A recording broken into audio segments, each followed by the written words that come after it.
Hi there, welcome to my video. In this video, I'm going to be discussing the difference between measuring your work in progress and counting the rows that you've worked. So I've got this little sample here, and I'm going to start out by measuring it. When you measure your work in progress, you do not measure the stitches that are actually on the needle. You start your measurement from below the needle and measure to whichever edge you want to include. In this case, I want to include the cast on. So if I put my ruler here, I'm putting the 0 mark right at the bottom of the needle, and I have almost an inch, about as close as you can get to an inch. Now, what if I wanted to count those rows? Where would I start counting? Would I start counting right here? And in that case, I'd say 1, 2, 3, 4, 5, 6, 7. Or is this the cast on? So what I did here is I cast on in a different color. And let me show you what I did with that cast on. So I have my yarn, and I just did the standard long tail cast on. Like this. You're all familiar with doing a long tail cast on. So this is a long tail cast on, and then the first row I started with the yellow yarn. I cast on with the green, and then I started working the first row with the yellow yarn. So would you count this as row 1? No, it's the cast on, even though it looks like row 1. This is a row of stitches here. It does look like a row of stitches, and you might be confused and think that you count that. But when you're counting how many rows you've worked, you do not count the cast on, because this would be row 1. The instructions would say cast on 15 stitches, row 1, purl. In this instance, I purled. So this is row 1. So I'd say 1, 2, 3, 4, 5, 6. And when you're counting rows, yes, you count the row on your needle. I just finished a right side row. My working yarn is over here. So that's the difference between measuring and counting rows. Now let's use some other samples. Here's another sample where I have worked.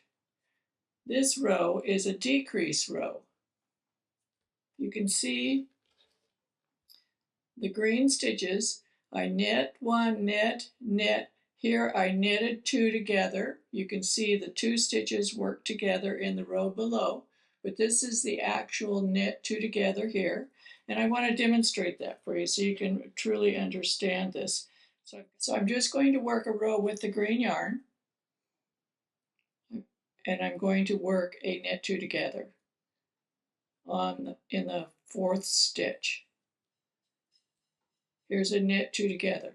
So the 2 stitches that are going to be knit together now fall below the right needle, and the new stitch, which is just 1 stitch, is actually on the needle. So this is the actual knit 2 together stitch. Although it looks like it's right here, that's where the 2 stitches are coming together. Let's look at this more closely. Now we'll back up here. Let's take a look at this. So we have a knit, knit, knit.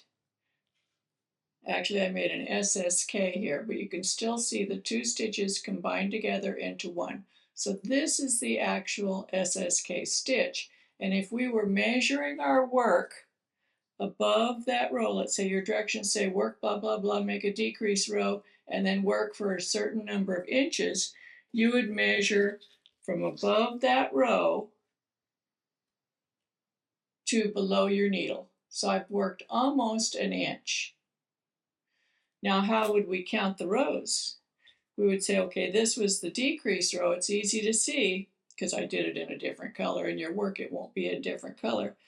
You do not count that row. So here is what looks like the SSK.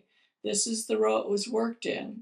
You would start counting above that. 1, 2, 3, 4, 5, 6, 7, 8, including the row on the needle.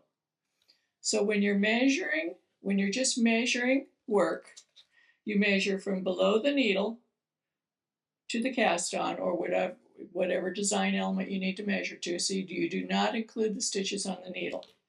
when you're counting rows, you don't count the cast on or the row where the stitch element happened. You count the rows above, and you do include the row on the needle. I hope this helps you in understanding the difference between measuring and counting. Subscribe to my channel. If you haven't subscribed already, give me a thumbs up, share my videos with your friends, and I hope you come back for some more. Happy knitting.